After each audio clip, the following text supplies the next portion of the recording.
নমস্কার বন্ধুরা, আশা করছি সবাই ভালো আছো। আমিও ভালো আছি।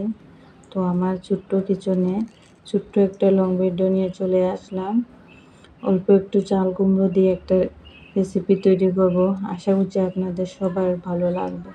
তো প্রথমে আমি চাল কুমড়োগুলো কেটে খোসা ছাড়িয়ে নিয়েছি।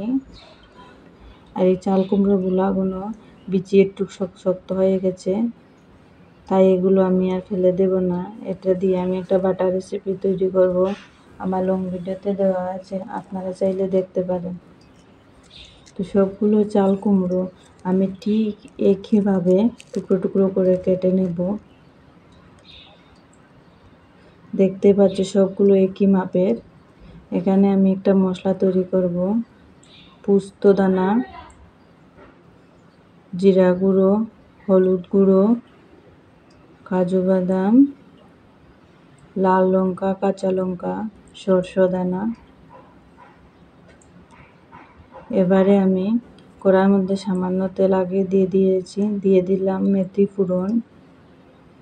এবার দিয়ে দেব টমেটো কুচি। তো টমেটো কুচিগুলো একটু ভালোভাবে ভেজে নেব।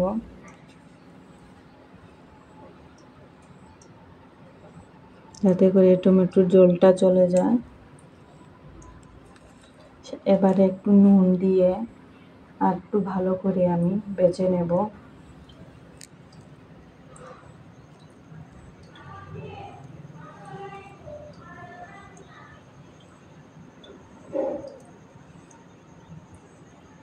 দেখো টমেটোগুলো আমার বেশ ভালোভাবে ভাজা হয়ে গেছে। এবারে আমি দিয়ে দিব একসাথে সেই বাটা মশলার পেস্ট।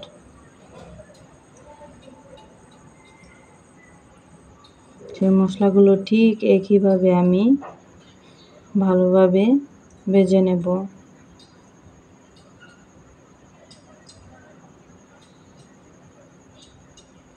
মশলাগুলো ঠিক আমি ততক্ষণই ভাজবো যতক্ষণ না মশলার থেকে তেল ছাড়া শুরু হচ্ছে, ততক্ষণে আমি ভালো করে ভেজে নেব।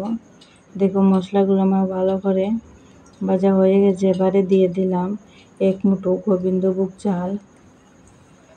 চালগুলো আমি প্রায় আধা ঘন্টা আগে ভিজিয়ে রেখেছিলাম।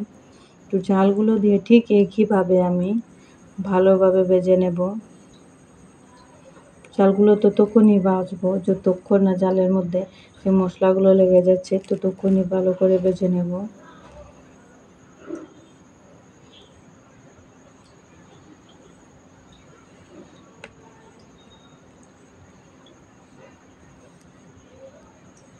দেখো চালগুলো আমার বেশ ভালোভাবে ভাজা হয়ে গেছে।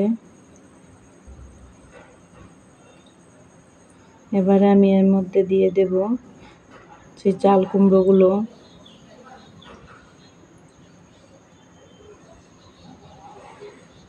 চাল কুমড়োগুলো একটু ভালোভাবে নেড়ে চেড়ে দেব।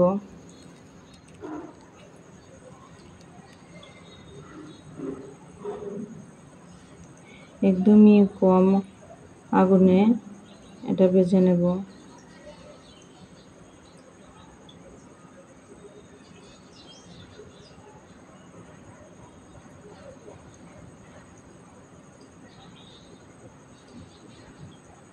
এরকম সবগুলো মশলা আমার চাল কুমড়ো গায়ে লেগে গেছে।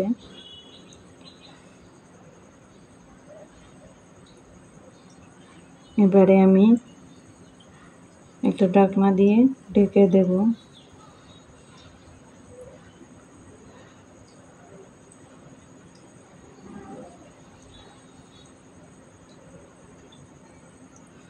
এদিকে চাল কুমড়োগুলো প্রায় আমার অল্প একটুখানি সিদ্ধ হয়ে গেছে।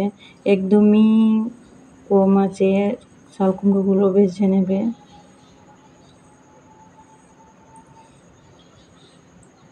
আবারও আমি ঢাকনা দিয়ে ঢেকে দেব।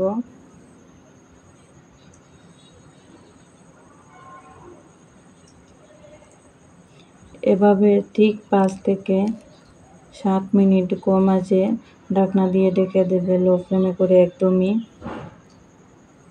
তাতে করে আমার মশলাগুলো ভালো করে সেদ্ধ হয়ে যাবে, চাল কুমড়োগুলো লেগে যাবে চাল কুমড়োর মধ্যে। এবারে আমি উষ্ণ গরম জল দিয়ে দেব।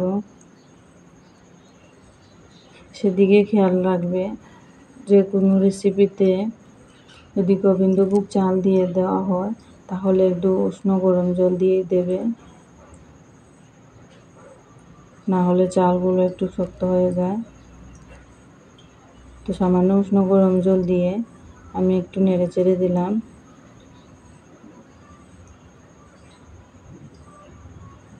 এই দেখো আমার চাল কুমড়োগুলো সেদ্ধ হয়ে গেছে।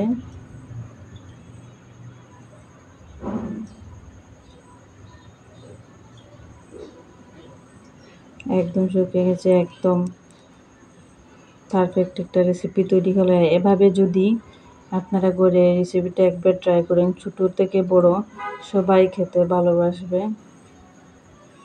গরম ভাত বা গরম রুটির সাথে খেতে সবাই ভালোবাসবে। আর অবশ্যই এই রেসিপিটা একবার করে ট্রাই করে আমাকে কমেন্ট করে জানাবেন। ভিডিওটা ভালো লাগলে একটা লাইক করে দেবেন।